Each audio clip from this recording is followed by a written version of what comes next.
Punjabi radio USA ਪੇਸ਼ ਕਰਦਾ ਹੈ ਅੱਜ ਦਾ ਦਿਨ ਸਿੱਖ ਇਤਿਹਾਸ ਵਿੱਚ।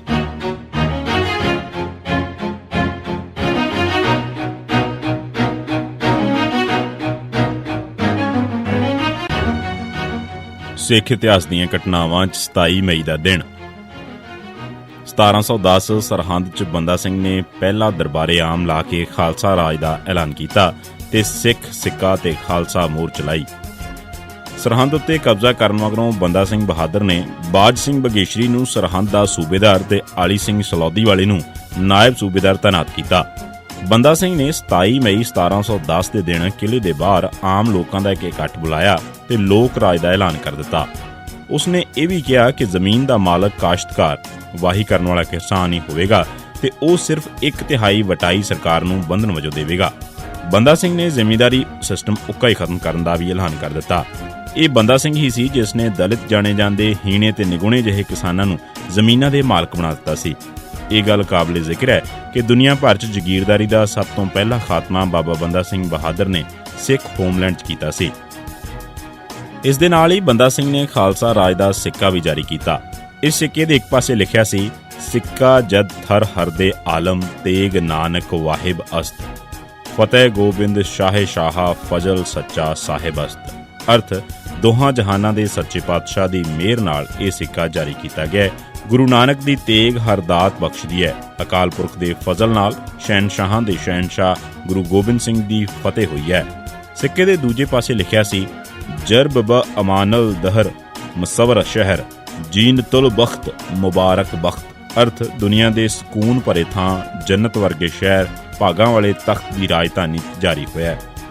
ਖਾਲਸਾਈ ਸਿੱਕਾ ਜਾਰੀ ਕਰਨ ਮਗਰੋਂ ਸਿੱਖਾਂ ਵੱਲੋਂ ਖਾਲਸਾ ਰਾਜ ਦੀ ਮੋਹਰ ਵੀ ਜਾਰੀ ਕੀਤੀ ਗਈ, ਜਿਸ ਤੇ ਲਿਖਿਆ ਸੀ, ਅਜ਼ਮਤ ਨਾਨਕ ਗੁਰੂ ਹਮ ਜ਼ਾਹਿਰੋ ਹਮ ਬਾਤਨ ਅਸਤ, ਪਾਦਸ਼ਾਹ ਦੀਨੋ ਦੁਨੀਆ ਆਪ ਸੱਚਾ ਸਾਹਿਬ ਅਸਤ। ਅਰਥ, ਅੰਦਰ ਬਾਹਰ ਸਾਰੇ ਪਾਸੇ ਬਾਬਾ ਨਾਨਕ ਦੀ ਹੀ ਵਡਿਆਈ ਹੈ।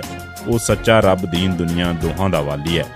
ਮਗਰੋਂ ਇਸ ਦੀ ਥਾਂ ਤੇ ਹੇਠ ਲਿਖੀ ਮੋਹਰ ਜਾਰੀ ਕੀਤੀ ਗਈ, ਦੇਗੇ ਤੇਗੋ ਫਤਿਹ ਓ ਨੁਸਰਤੋ ਦਿਦਰੰਗ ਯਾਫਤ ਅਜ਼ ਨਾਨਕ ਗੁਰੂ ਗੋਬਿੰਦ ਸਿੰਘ। ਅਰਥ, ਦੇਗ ਤੇਗ ਤੇ ਫਤਿਹ ਬਿਨਾਂ ਕਿਸੇ ਦੇਰੀ ਤੋਂ ਗੁਰੂ ਨਾਨਕ ਸਾਹਿਬ ਗੁਰੂ ਗੋਬਿੰਦ ਸਿੰਘ ਸਾਹਿਬ ਤੋਂ ਹਾਸਲ ਹੋਈ ਹੈ। ਇਸ ਤੋਂ ਸਾਫ਼ ਪਤਾ ਲੱਗਦਾ ਹੈ ਕਿ ਬੰਦਾ ਸਿੰਘ ਨੇ ਨਾ ਤਾਂ ਆਪਣੇ ਨਾਂ ਤੇ ਸਿੱਕਾ ਜਾਰੀ ਕੀਤਾ ਤੇ ਨਾ ਹੀ ਉਸਨੇ ਆਪਣੇ ਨਾਂ ਦੀ ਮੋਹਰ ਚਲਾਈ। ਬੰਦਾ ਸਿੰਘ ਨੇ ਹਰ ਕਾਮਯਾਬੀ ਗੁਰੂ ਸਾਹਿਬ ਨੂੰ ਹੀ ਸਮਰਪਣ ਕੀਤੀ। ਦੁਨੀਆ ਭਰ ਦੀ ਤਵਾਰੀਖ 'ਚ ਕਦੇ ਕਿਸੇ ਜੇਤੂ ਜਾਂ ਹਾਕਮ ਨੇ ਅੱਜ ਤੱਕ ਆਪਣੇ ਨਾਂ ਤੋਂ ਸਿਵਾ ਕਦੇ ਕਿਸੇ ਹੋਰ ਨਾਂ ਦਾ ਸਿੱਕਾ ਜਾਰੀ ਨਹੀਂ ਕੀਤਾ। ਹੋਰ ਤਾਂ ਹੋਰ, ਅੱਲਾ ਦੇ ਨਾਂ ਤੇ, ਇਸਲਾਮ ਦੀ ਸ਼ਾਨ ਦੇ ਨਾਂ ਤੇ ਹਕੂਮਤਾਂ ਕਾਇਮ ਕਰਨ ਵਾਲੇ ਮੁਸਲਮਾਨ ਰਾਜੇ ਵੀ ਆਪਣੇ ਨਾਂ ਦਾ ਸਿੱਕਾ ਜਾਰੀ ਕਰਿਆ ਕਰਦੇ ਸਨ ਤੇ ਆਪਣਾ ਖੁਤਬਾ ਪੜ੍ਹਵਾਇਆ ਕਰਦੇ ਸਨ। ਦੂਜੇ ਪਾਸੇ ਬੰਦਾ ਸਿੰਘ ਨੇ ਸਰਹੰਦ ਦਾ ਨਿਜ਼ਾਮ ਬਾਜ ਸਿੰਘ ਤੇ ਆਲੀ ਸਿੰਘ ਨੂੰ ਸੌਂਪ ਦਿੱਤਾ ਸੀ ਤੇ ਉਹ ਆਪ ਉੱਥੇ ਠਹਿਰਿਆ ਹੋਇਆ ਸੀ। ਉਸਨੇ ਸਾਰੀ ਦੌਲਤ, ਜੋ ਘੱਟੋ ਘੱਟ 3 ਕਰੋੜ ਰੁਪਏ ਸੀ, ਗੱਡਿਆਂ ਤੇ ਲਦਵਾ ਕੇ ਲੋਹਗੜ੍ਹ ਕਿਲ੍ਹੇ ਵਿੱਚ ਭੇਜ ਦਿੱਤੀ। ਇੰਨੇ ਦਿਨ ਹੀ ਬੰਦਾ ਸਿੰਘ ਨੇ ਭਾਈ ਰਾਮ ਸਿੰਘ ਤੇ ਵਿਨੋਦ ਸਿੰਘ ਨੂੰ ਥਾਨੇਸਰ ਨਗਰ ਦੀ ਹਕੂਮਤ ਸੌਂਪ ਦਿੱਤੀ।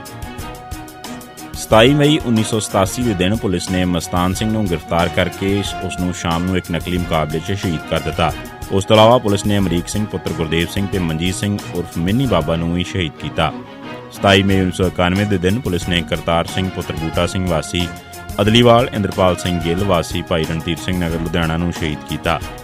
27 ਮਈ 1992 ਦੇ ਦਿਨ ਪੁਲਿਸ ਨੇ ਲਖਵਿੰਦਰ ਸਿੰਘ ਪੁੱਤਰ ਅਜੈਬ ਸਿੰਘ ਵਾਸੀ ਅਦਲੀਵਾਲ ਅੰਮ੍ਰਿਤਸਰ, ਗਿਆਨ ਸਿੰਘ, ਕੁਲਵਿੰਦਰ ਸਿੰਘ ਪੱਪੂ, ਰਣਜੀਤ ਸਿੰਘ ਉਰਫ ਰਾਣਾ, ਗੁਰਦਿਆਲ ਸਿੰਘ ਅਮਰ ਸਿੰਘ ਵਾਸੀ ਕੌਲੀ ਪਟਿਆਲਾ, ਕਸ਼ਮੀਰ ਸਿੰਘ ਰਾਣਾ, ਪਰਮਿੰਦਰ ਸਿੰਘ ਜਲੋਟਾ, ਕੁਲਬੀਰ ਸਿੰਘ, ਨਰਿੰਦਰਪਾਲ ਸਿੰਘ ਉਰਫ ਰਾਜਕੁਮਾਰ ਤੇ 5 ਹੋਰ ਸਿੱਖਾਂ ਨੂੰ ਨਕਲੀ ਮੁਕਾਬਲਿਆਂ 'ਚ ਸ਼ਹੀਦ ਕੀਤਾ।